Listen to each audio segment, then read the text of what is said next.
Hi, my name is Chad Boone. I'm with Mantis Airsoft, located in Lawrenceville, Georgia.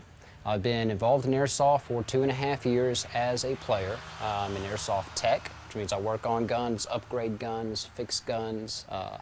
Been doing that for about 2 years professionally. I also design operations and run those around the southeastern area. Today, I'm going to be showing you how to repair your Mechbox in an Airsoft gun. We're going to be going over a version 2 Mechbox. Now, there are other versions. The closest one to this is probably a version 3, but this will show you what is in the Mechbox, what can go wrong, how to fix it, what to look for. So we'll go ahead and get started with that. First thing you want to do, once you have your Mechbox released from the body of the gun, you're going to see on the version 2, 4 screws across the top, front, midway, the bottom, and the back. Now, depending on the model Mechbox that you have, you might have 2 down here. So you want to look for that. You need to take those screws out.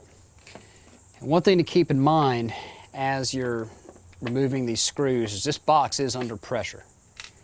So there is tension inside the box. There is the potential that it could suddenly pop open on you. So you want to keep your hand on it and make sure that shell doesn't separate. Typically what I do is I'll leave this screw in and one of these in. They'll be the last ones I take out, just so I don't have to hold the box down the whole time I'm taking these screws out.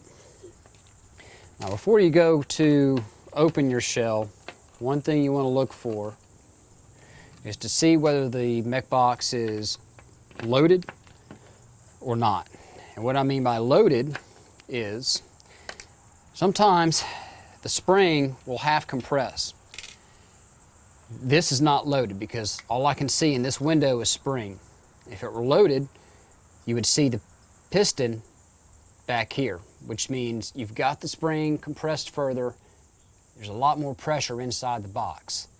You can still open it, but you're running into a little bit more risk when you do so.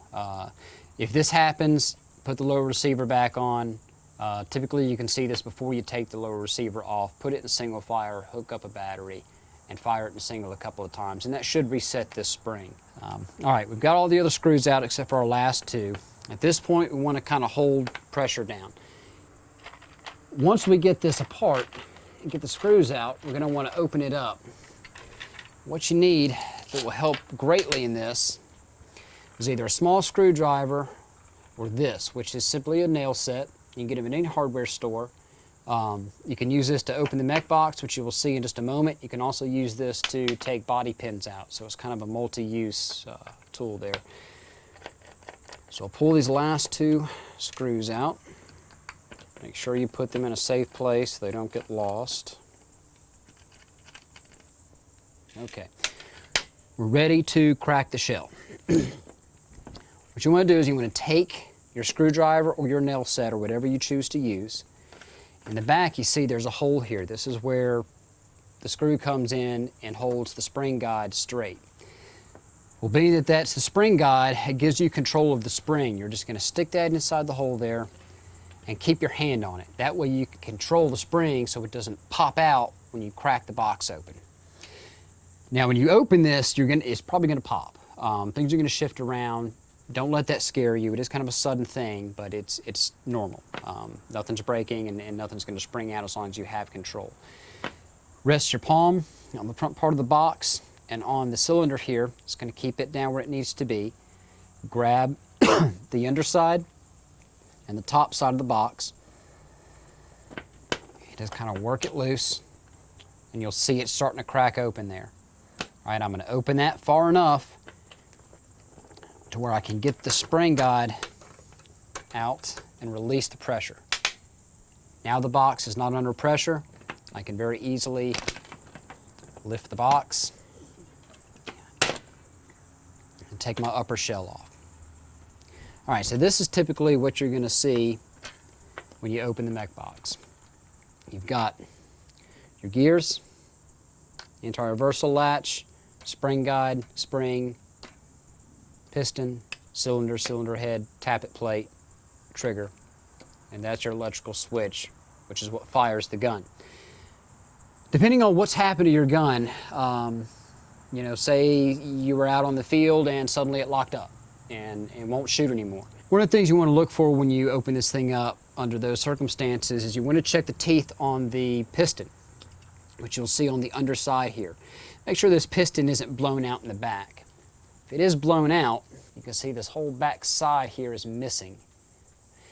And that piece had to go somewhere, so it's probably jammed up in your gears down here, and that's what's preventing the gun from shooting.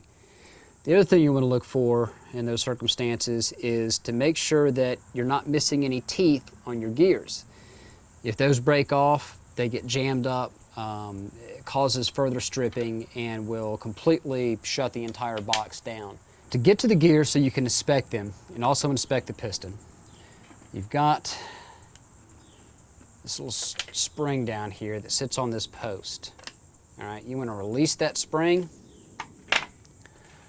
so that it just sits there idle. Now you can lift the entire pressurized assembly out, which is your spring, piston, cylinder. Grab the top of the nozzle, spring, and just pull that whole assembly out as it is. Set it off to the side. Now you can get to the gears and start inspecting them. First thing you want to do is take your bevel gear out. Go ahead and take your anti-reversal latch out, place it somewhere safe. Now when inspecting this, you want to check all of your teeth and make sure all the teeth are intact. They don't have any burrs or any rolled metal. They look good and they look clean. Make sure there's enough lubrication on the gear since you're in the box. All right, that gear looks okay. Next, I'm going to pull off the sector gear. Now these gears are put in here with shims, which are basically a small metal O-ring type deal. This is what holds your gears tight inside the box. Those are very important. You're going to want to make sure that you keep those lined up with the gears that they were on, because more than likely when you took the gun apart, it should have been properly shimmed. Next gear, again, want to inspect all the teeth, make sure everything looks good, everything's there, you're not missing any teeth. And then finally, you want to look over this gear, make sure everything's in place. Say that we were missing some teeth on our sector gear. Well, we'll see about how many we're missing. We're going to want to go inside this box here and find every single little tooth, little piece of metal, and pull it out. If you don't pull those out and you go to use the gun again, they're just going to get caught in the gears and cause further problems. So you want to make sure you get all of that, those little pieces of metal or little pieces of plastic or whatever got stripped or broken. You want to get all that out of there so you've got a good clean box. Now on this assembly, the spring oftentimes will be attached to a metal piece on the front, which I'll show you in a moment. And on other guns, the spring will slide right out. They're not attached to anything. On this particular model, it's attached in there, so we had to pull the spring out with the piston. Now when you have the gun apart, it's always a good idea to go ahead and pull this O-ring off. These things will shrink with time. Just to kind of massage them and get them back out to the shape, just pull it off and kind of stretch it out.